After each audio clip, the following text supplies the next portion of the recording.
Et alors, on les entend plus, les pisse-froids qui osaient critiquer le projet magnifique de l'Olympique de Marseille. Ils sont où aujourd'hui? On les entend plus. 2 victoires fantastiques face à 2 grands d'Europe. Amiens, avec un S, Konyaspor, Santé. Et aujourd'hui, force est de constater que le projet est à l'endroit. Alors, le jeu, les ouin-ouin, le jeu, ça va pas, l'Olympique de Marseille avec Rudy Garcia, ça joue pas. Le jeu, on en a rien à foutre du jeu. Nous, ce qu'on veut, c'est des résultats. Résultats, 2 victoires d'affilée, les gars. 2 victoires contre Amiens et contre Konyaspor. Alors, vous êtes où, les ouin-ouin, là, aujourd'hui? Vous êtes où? Eh bien, on est là, fidèle au poste sur footballclubdemarseille.fr et c'est Débat Foot Marseille et c'est maintenant.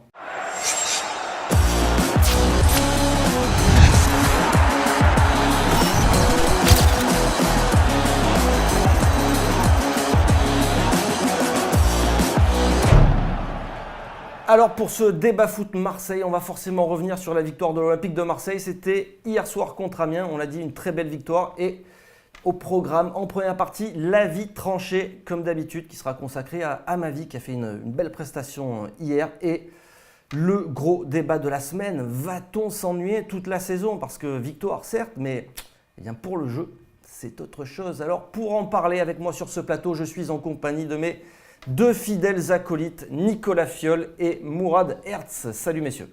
Salut. Est-ce qu'on fait donc officiellement partie de la team ouin-ouin? Ouais.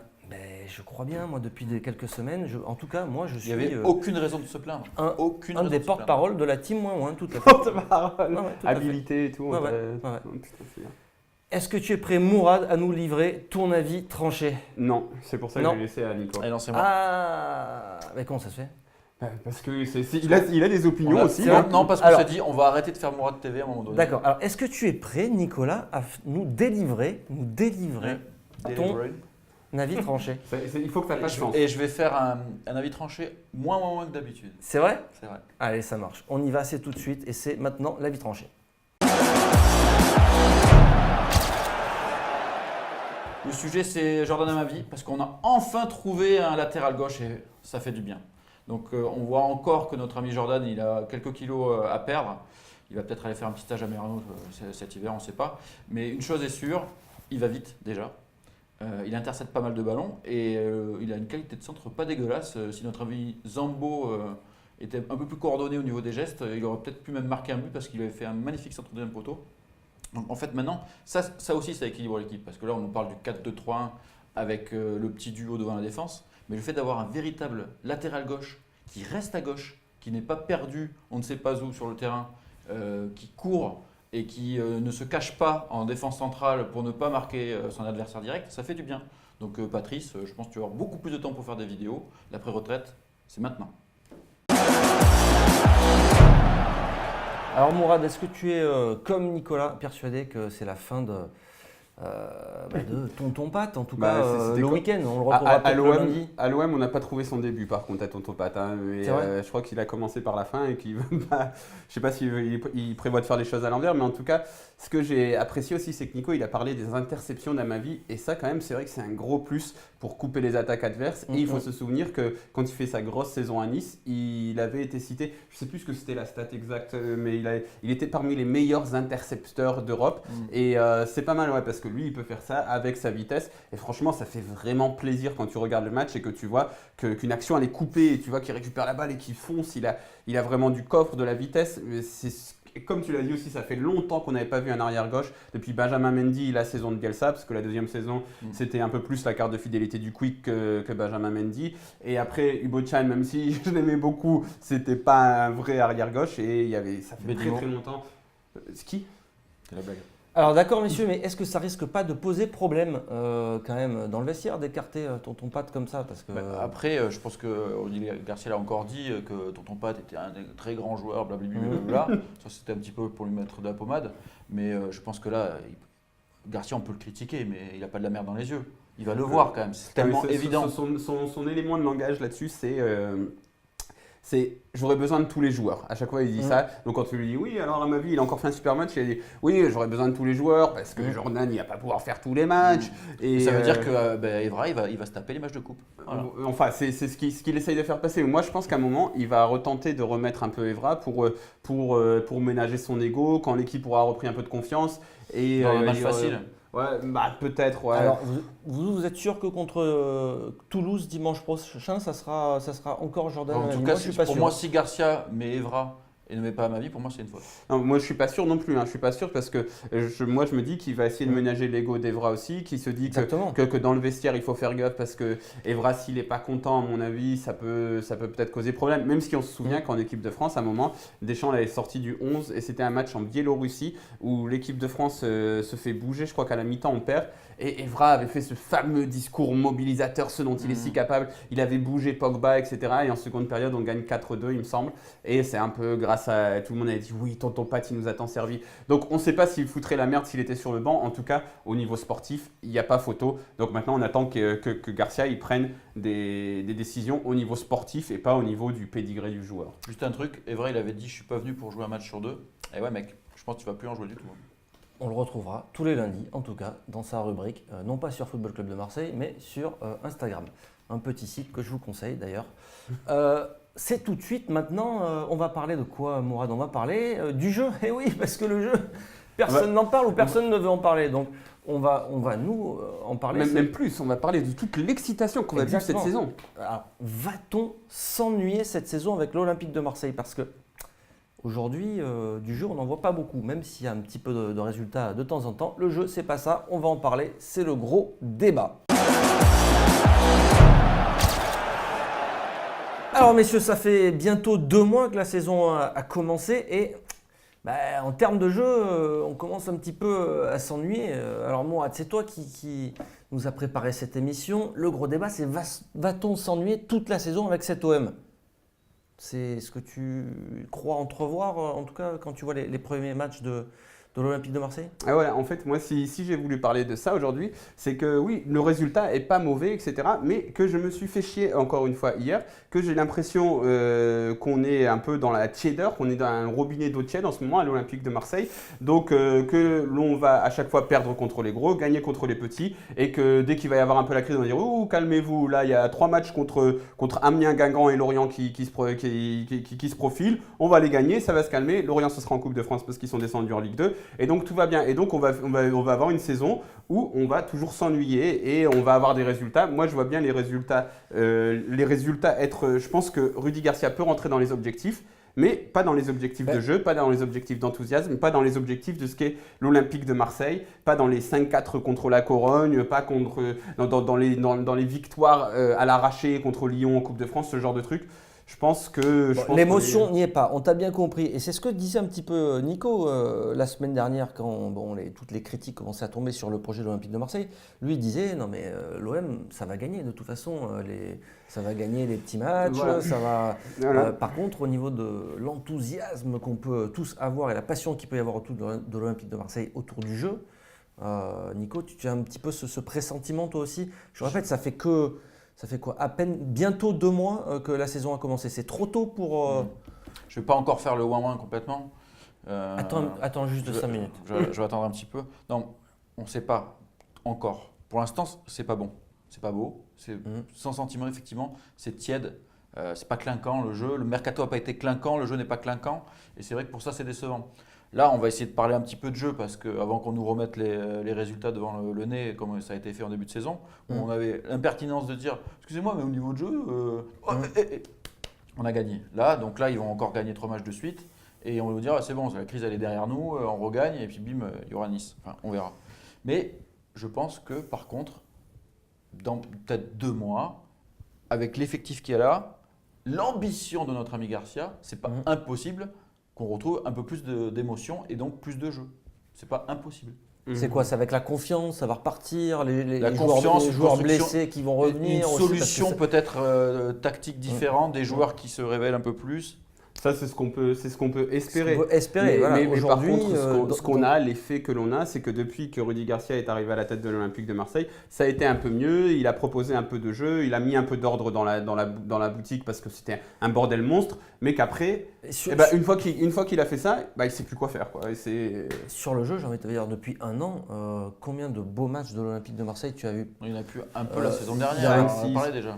Tant que ça? Ouais, non, mais moi je pense que vraiment, avant le recrutement même hivernal, on jouait mieux qu'après. Parce que bon, il y a eu les matchs de Nice, de Saint-Etienne un peu en cache-misère qu'on nous ressort toujours sur la deuxième partie de saison. Mais sur la première partie de saison, on partait sur un truc régulier, sur un truc qui était cohérent. On gagnait à domicile des petites équipes, certes, mais on les gagnait bien, 3-0, 4-0, etc. C'était plus ou moins ballant, tu voyais où tu voulais aller. C'était pas trop mal, moi je trouvais. Et après, une fois que tu as obtenu des profils un peu spéciaux à intégrer dans ton système de jeu, t'es un peu parti en vrille et puis tu as fait un truc un peu décousu. Et depuis, donc, tu as essayé de jouer, ça n'a pas marché. Donc maintenant, tu as arrêté de jouer et ça remarche. Donc moi, j'ai peur que ce soit ça. Faut pas dire ça à Monsieur Courte, quand même, qui a quand même claqué 118 millions d'euros. Toi, tu dis c'était mieux avant?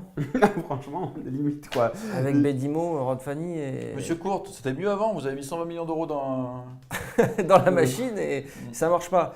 Est-ce qu'il y a quand même un match, toi, que tu retiens depuis le début de la saison, Nicolas, un match sympa de l'OM en termes de jeu, toujours, parce que les résultats, on en parlera peut-être tout à l'heure. Bon, franchement, depuis le début de la saison, en termes de jeu, je peux te retenir des 20 minutes ou des mi-temps, mais un match entier, non. Depuis le début de la saison, il n'y a aucun match entier qui m'a convaincu. Les 2 premières secondes du match de Monaco, non, t'ont pas inspiré? Non. Non, mais au niveau du jeu, de toute manière, c'est clair que ça n'a jamais été génial. Mais après, l'Olympique de Marseille, c'est aussi… Et le foot, ça doit être aussi une aventure. C'est un truc que tu vis, que tu te prends des buts, tu t'es détruit, et puis après, juste après, tu remarques, etc. Moi, il y a eu le match contre Ostende. Le match contre Ostende, c'était pas mal. Tu as vibré un petit peu, tu as eu quelque chose. On a eu des équipes, les équipes d'Albert Raymond, c'était n'importe quoi tactiquement, quoi. C'était, oh les mecs, allez, on a plein de joueurs offensifs, on va tous les mettre et on verra ce que ça fait. Mais tu avais vibré un petit peu par moment avec cette équipe-là.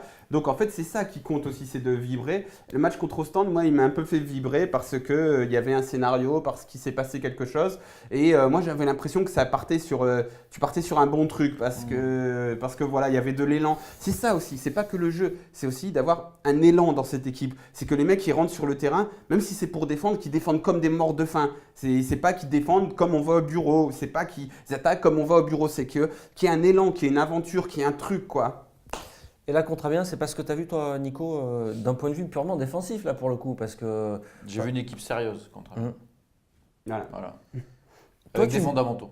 Ouais. Et toi, par contre, tu me disais une chose, c'était pas très gentil d'ailleurs. Je ne sais pas si je l'ai dit ou pas. Vas-y. Si je livre ton anecdote, tu me disais, j'ai l'impression de regarder un match d'Elibop. Et pourtant, tu trouves ça pas très gentil. Et sur Twitter, on m'a dit que c'était trop gentil, qu'avec Elibop, c'était mieux. Mais encore quel Elibop? L'Elibop justement qui se fasse virer ou l'Elibop où il termine miraculeusement Celui-ci, ouais.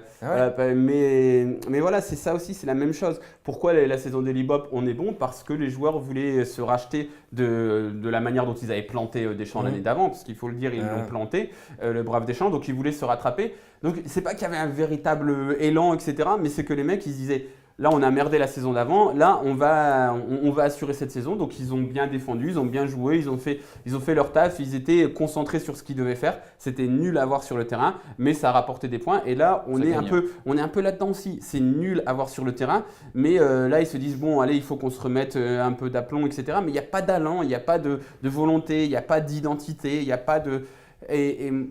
Donc voilà, moi ça me satisfait pas. Nico, est-ce qu'on peut jouer mieux avec les joueurs qu'on a? Parce que aujourd'hui, il y a quand même des joueurs qui sont loin de leur meilleure forme. Alors on peut espérer, encore une fois, que ça aille mieux dans les prochaines semaines quand j'allais dire Elibop, quand Rudy Garcia aura retrouvé tout son effectif.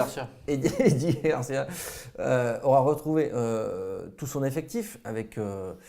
son attaquant numéro 9, son grand attaquant grec, et aussi surtout Thauvin, Payet à leur meilleur niveau, parce qu'aujourd'hui, ils ne sont pas dans le coup les deux, et c'est eux qui sont censés produire du jeu. C'est un truc un peu plus global. Alors effectivement, Mitroglou, ça va apporter autre chose devant, c'est un profil qu'il n'y a pas pour l'instant, mais c'est surtout quel équilibre il va réussir à trouver à son équipe. Parce que là, en mettant 2 défensifs purs au milieu, ça renforce la défense centrale en demandant à ses ailiers de plus défendre, c'est beaucoup plus costaud. Mais est-ce que ça, c'est vraiment sur du long terme? Est-ce que c'est pas un peu du one shot là pour essayer c'est pas un peu de l'hélibop aussi? De l'hélibop pour essayer aussi de calmer la crise, etc. Mais là déjà, il a mis Camara en Ligue Europa.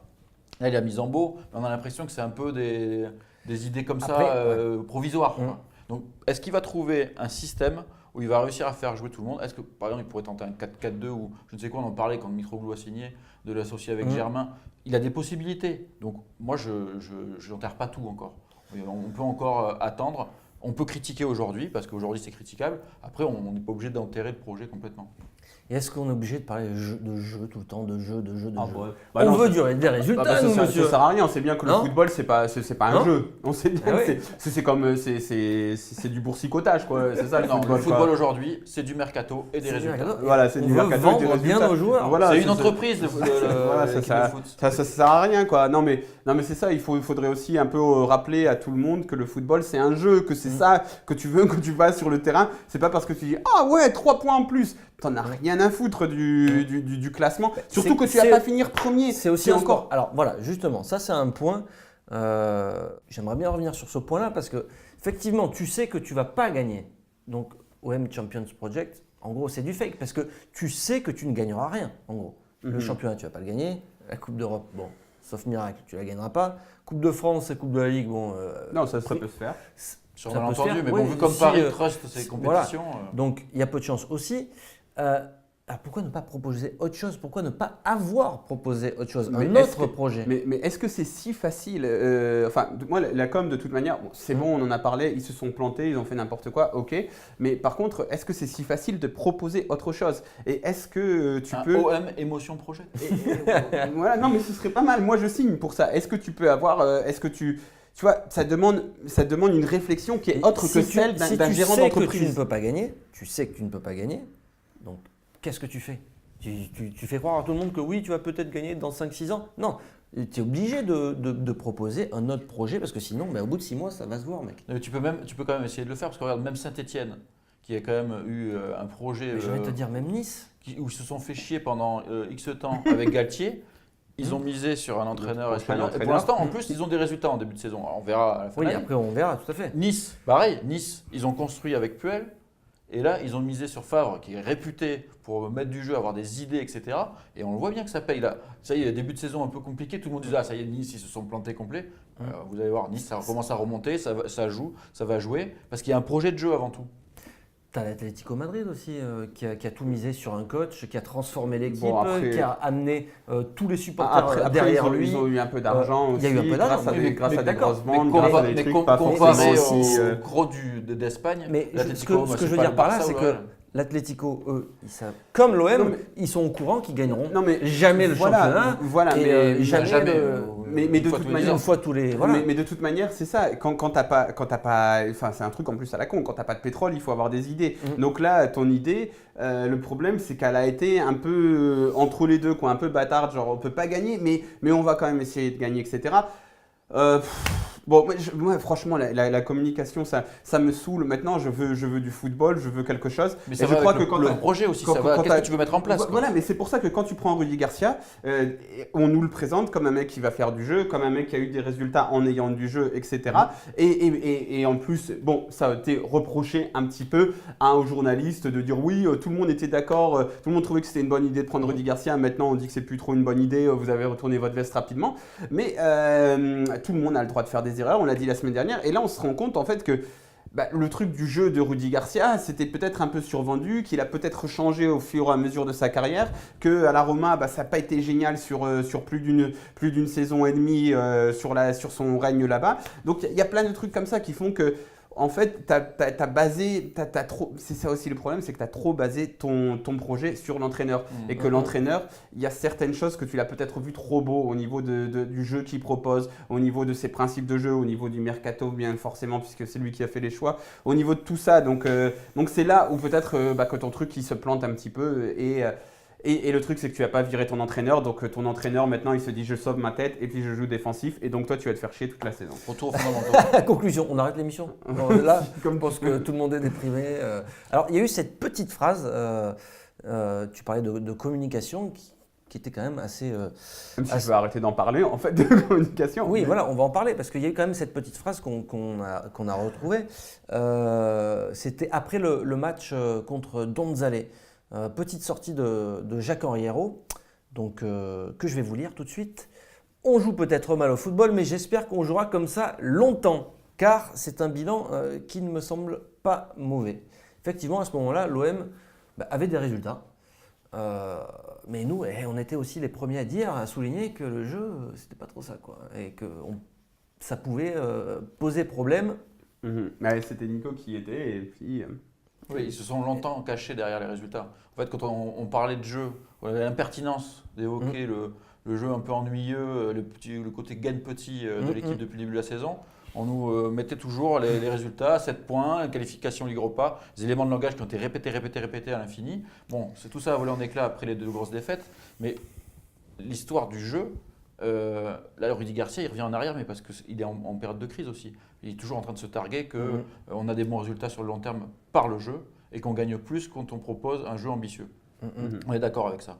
Par contre, là, dans les faits, là, il se retrouve en crise parce qu'il s'est pris une tôle à Monaco et il s'est fait humilier à domicile en suivant par Rennes. Donc là, qu'est-ce qu'il fait? Il revient aux fondamentaux, il fait un jeu minimaliste avec une défense beaucoup plus solide, mais je ne pense pas que ça soit non plus son ambition de faire ça toute la saison. Mais je ne suis pas catégorique en fait. Est-ce qu'on est obligé de passer par là pour retrouver aujourd'hui, je pense qu'il est obligé de passer par là. C'est vrai qu'on ne peut peut-être pas faire autrement non plus, c'est pas complètement stupide, tu vois. Tu prends d'accord. des rousses, donc le réflexe premier, c'est en Ligue 1 en tout cas, c'est les bases. D'accord, moi je suis d'accord avec ça, sauf qu'une fois qu'il aura retrouvé la confiance, après, on sait ce que ça donne quand il fait ce qu'il appelle l'ambition. Mais donc voilà. Qu'il fasse différemment. Moi, je pense que c'est ça. Là, qu'il revienne à un truc moins ambitieux, si c'est très court, ça ne me posera pas de problème. Maintenant, une fois qu'il aura repris confiance, qu'il aura repris des points, que ce sera plus le feu en tribune, à lui maintenant d'innover et de proposer une ambition différente. Parce que son 4-3-3, on a bien vu que ça ne marchait pas. Justement, donc, il faut qu'il trouve autre chose. On était aussi les premiers à souligner que ce 4-3-3, ça pouvait poser un problème d'équilibre, notamment avec Sanson Lopez, tout ça, dans leurs fonctions respectives. Il a changé, il est passé à 2 récupérateurs. Lopez en tribune. Lopez en tribune, donc une fois Camara, une fois Anguissa, à sa place. Et forcément, donc, on a droit aussi à des ailiers qui défendent beaucoup plus et donc une équipe plus défensive. Alors, c'est Eli Bob. Enfin, là il nous a vraiment fait… Non, mais c'est vraiment ça. C'est vraiment Eli Bob avec des ailiers qui défendent, avec un joueur de libre qui était Valbuena, là qui est Payet, et puis un attaquant qui erre, qui cherche des ballons et qui doit faire un peu, qui doit se débrouiller un peu tout seul. Donc bon, voilà, encore une fois, si c'est… Puis ça n'est pas caché au moment de sortir Florent Thauvin. Voilà, voilà, il l'a répété en conférence de presse, il a dit Thauvin il défendait pas assez bien, donc on l'a fait sortir. Donc si c'est un système d'appoint, ok, sauf que moi la question que j'ai envie de me dire, c'est est-ce qu'une fois qu'on aura réglé un peu la situation alarmante, est-ce qu'il est capable de proposer autre chose? Est-ce qu'il est capable de passer ce mur-là sur lequel il bloque? C'est la question. Qui fait que tu dois faire plus avec un effectif moins bon que les équipes au-dessus. Et… Après, Rudy Garcia, aussi, il joue un peu pour lui, tu vois. C'est un coach, il sait que c'est le premier fusible éventuellement qui va sauter.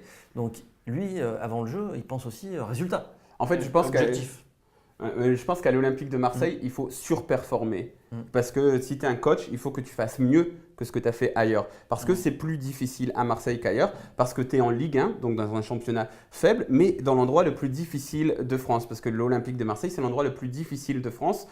Lyon, c'est en train de devenir difficile, mais l'OM, c'est l'endroit le plus difficile parce que tu n'as pas les moyens de Paris. Sauf que tu as des attentes extraordinaires. Mais tu n'auras jamais les moyens de Paris. Tu sais que tu vas devoir lutter contre un ogre et que la deuxième place, elle ne sera jamais complètement satisfaisante à l'Olympique de Marseille. Donc toi, il faut que tu surperformes, que tu crées quelque chose de supérieur à ce que tu as en toi, à ce que tu as dans tes tripes. Est-ce que Rudy Garcia, c'est quelqu'un qui a déjà surperformé dans sa carrière? Il l'a fait peut-être une fois à Lille en étant champion de France dans un championnat qui était assez faible où tout le monde se cassait un peu la gueule. L'OM de Deschamps en première position.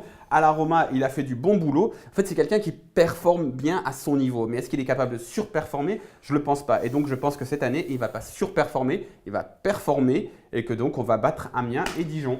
La saison dernière, c'était déjà ça, Nico. On battait, non pas Amiens parce qu'ils n'y étaient pas, mais des équivalents.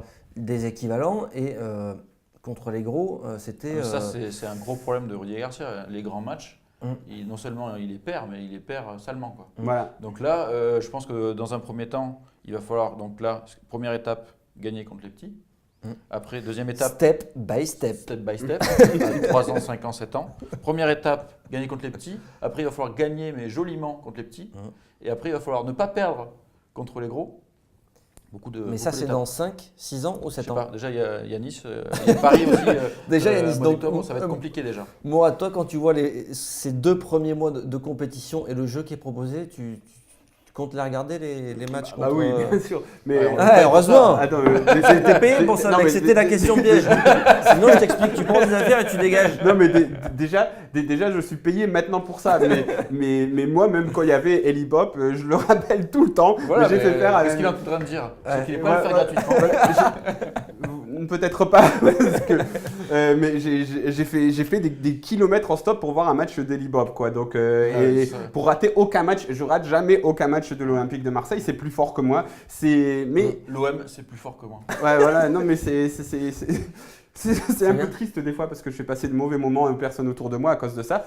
Mais donc, bien sûr que tous ces matchs-là, je vais les voir, mais j'ai l'impression que je vais les voir un peu avec une humeur tiède, où je ne vais pas m'enflammer, où ça ne va pas partir, où il n'y aura pas d'aventure cette saison. En fait, tu ne vas pas avoir d'aventure. Moi, je m'attends à ce qu'on passe les poules de l'Europa League. Si en 16e ou en 32e, je ne sais pas, on tombe contre une petite équipe, ça va aller. Après, on va prendre un gros, genre Arsenal, on va perdre. On va dire, ah bah, c'est normal, performance, ils sont plus riches, bah, c'est normal, on perd. Et voilà, et finir, moi je m'attends à finir même peut-être 3e, comme ça on sera obligé de le prolonger aussi en lui faisant une augmentation de salaire. Tu penses toi aussi qu'avec Garcia, on va rester dans cette continuité-là, fort avec les faibles avec les forts, pour reprendre encore des expressions toutes faites. C'est un petit peu son problème à Rudy Garcia. Avec les autres clubs aussi, il a toujours pris des tannés contre les grosses équipes. Maintenant, je pense qu'effectivement, Garcia, ça ne sera pas le coach de tout le champion de Project. On a déjà 5-7 ans. C'est mis à part Arsène ou Giroud. Au niveau du contrat, il est quand même là oui, il a encore moins de 2019. Imagine-toi un petit peu s'il termine 3e là. Ouais, c'est loin d'être fait. C'est ce qu'on espère en même temps. Une place de barrage pour la Ligue des Champions, c'est quand même l'objectif. Ouais. Alors non, l'objectif, c'est au moins 4e. Parce que une place de barrage pour la Ligue des Champions, il faut rappeler qu'il y a un club français sur les 6 dernières années qui l'a passé ce barrage. Donc c'est pratiquement une qualification en Europa League. Il faut espérer que l'OM ait suffisamment d'arguments pour pouvoir passer ce tour-là. Mais après, je pense que ce qui va être difficile pour Garcia, c'est qu'il a très bien vu là, avec la crise qui est encore latente, parce que c'est pas parce qu'il y a des résultats que ça a changé, c'est qu'il y a une grosse pression. Parce que les supporters, ils ont été déçus par le jeu, ils ont été déçus par la com, ils ont aussi été déçus par le mercato. Donc quelque part, là, il y a une grosse déception. Et l'attente est énorme.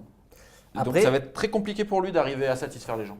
Après, il y a les dirigeants aussi qui ont peut-être tiré les enseignements de ce qui s'est passé au mercato. Ils seront peut-être moins, ils vont peut-être lui enlever aussi un certain pouvoir de décision sur le recrutement. Parce que le classement de l'OM à la fin de l'année va jouer par rapport à ça, je pense. Voilà, mais si tu as un bon classement mais que tu as joué comme une merde, on va quand même, je pense pas que… Ça dépendra de l'atmosphère qu'il y a aussi autour du club.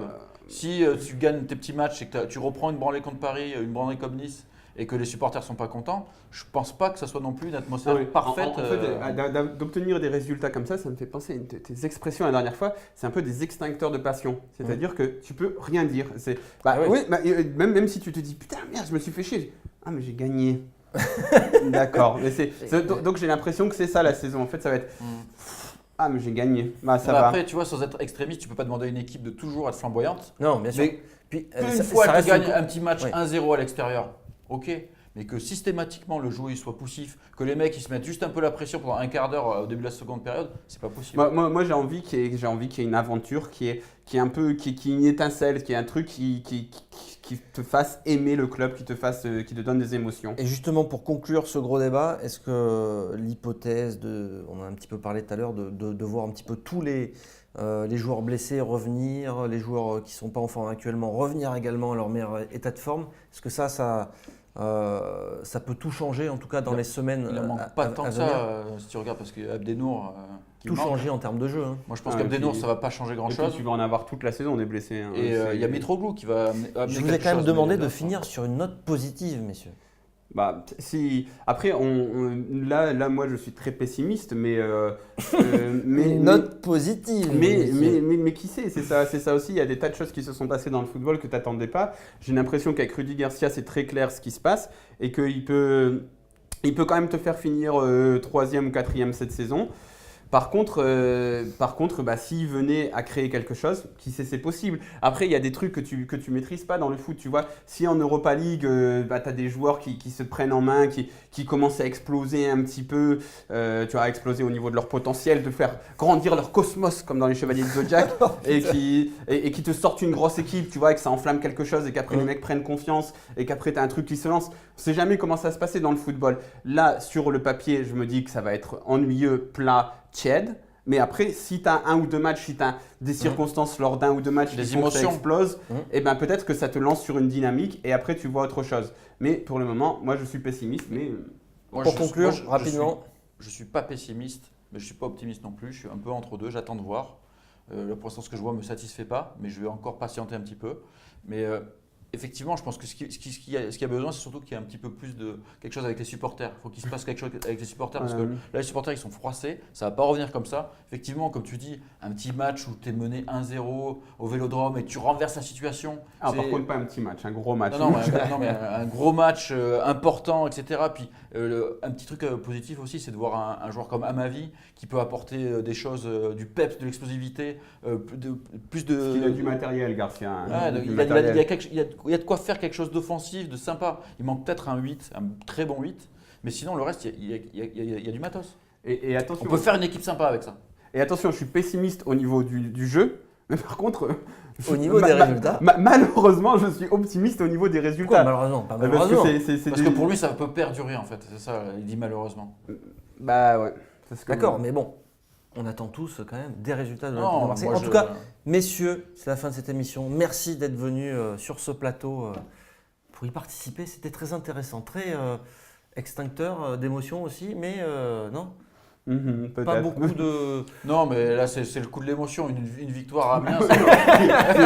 C'est le coup du manque d'émotion. Voilà, on s'attendait quand même à beaucoup plus de. Tu vois, ce petit but du bas-ventre de J. La positive attitude, quoi, après Amiens. Avec un S. Après Amiens avec un S, ouais. Non, mais propre. Bon allez, merci messieurs, c'est la fin de cette émission. Merci à tous également de nous avoir suivis. On vous donne rendez-vous dès jeudi pour un nouveau débat foot Marseille. En attendant, n'hésitez pas à mettre plein de petits pouces partout sur Facebook, sur YouTube. On est sur YouTube aussi, vous le savez. Eh oui. Allez, merci à tous, ciao.